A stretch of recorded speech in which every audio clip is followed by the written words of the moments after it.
थोड़ा सा आपको बैकग्राउंड देते हुए मैं क्वेश्चन का आंसर करने का कोशिश करता हूँ कि इसलिए हमारे झारखंड चुनाव का अब एक जरा से ये एक सेंट्रल थीम है।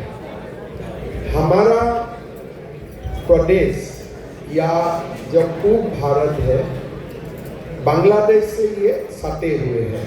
जैसे भी आप देखते हैं West Bengal, Tripura, Assam, Jharkhand directly we do not share with the border with Bangladesh, but 10 kilometre आगे ही बांग्लादेश का बॉर्डर है।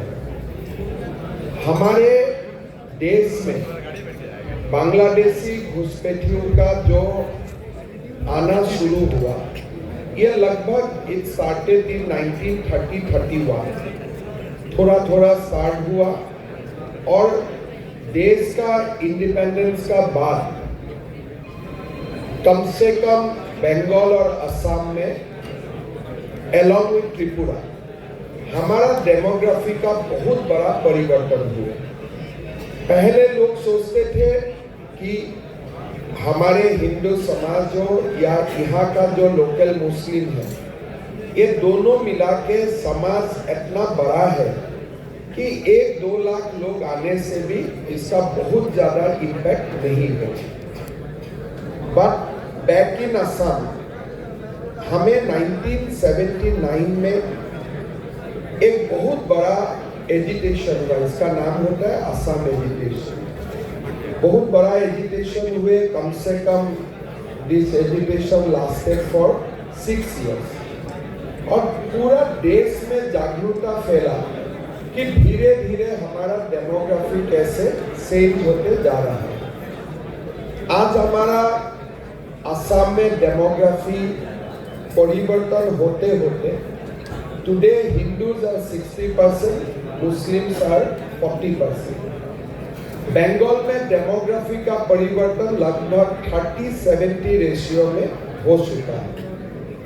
सुप्रीम कोर्ट ने इसका ऊपर संज्ञान लिया और सुप्रीम कोर्ट में एक फेमस केस है असम में, Sarbananda Sonowal versus government of India.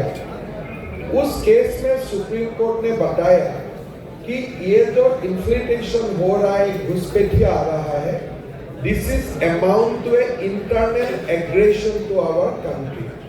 उन्होंने बोला कि एक चुपचाप हमारा देश में एग्रेशन हो रहा है जिसको आप एक्सटर्नल एग्रेशन से भी इक्वेट कर सकते हैं। These are the words of the Supreme Court of India. फिर चलते रहे, एक असम का केस में सुप्रीम कोर्ट ने निर्णय लिया कि this is a high time we should prepare a national register of citizenship. हमने प्रयास किया and in draft NRC we have identified 40 lakhs foreigners in the draft NRC. Final NRC जब बने बहुत सारे कुछ हुए, because in Assam they are politically as well as उनका बहुत ज़्यादा एक इकोसिस्टम है। This number reduce to 16 to 17 lakhs। हमने बोला कि ये हमें स्वीकार्य नहीं है, हमें थोड़ा और रिव्यू करने का मौका दीजिए।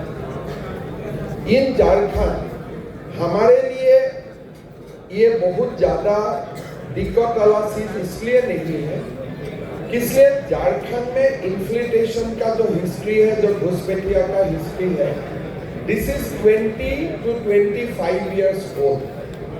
असम में हमारे कोई पुराना वोटर लिस्ट हमें नहीं मिलता। NRC 1951 was stolen from Assam long back, because हमारा वहाँ में पूरा एक इकोसिस्टम चलता है उनका, उनसे फाइट करना बहुत बड़ा मुश्किल होता है। बट इन झारखंड मैंने जब यहाँ आया, मैंने इंक्वायरी किया कि 2001 से लेकर 25 तक हर वोटर लिस्ट आज का दिन में भी सेव है, प्रोटेक्टेड है। इसीलिए आपको बहुत कुछ करना नहीं है, ये एआई का दिन है। अब 2001 से 2025 का वोटर लिस्ट को आप एक बार बढ़िया से आप एनालाइज करें कि 2001 में जिसका नाम नहीं था, 4 में उनका नाम आए, but they were necessarily born citizen of Jharkhand or they have come from somewhere else.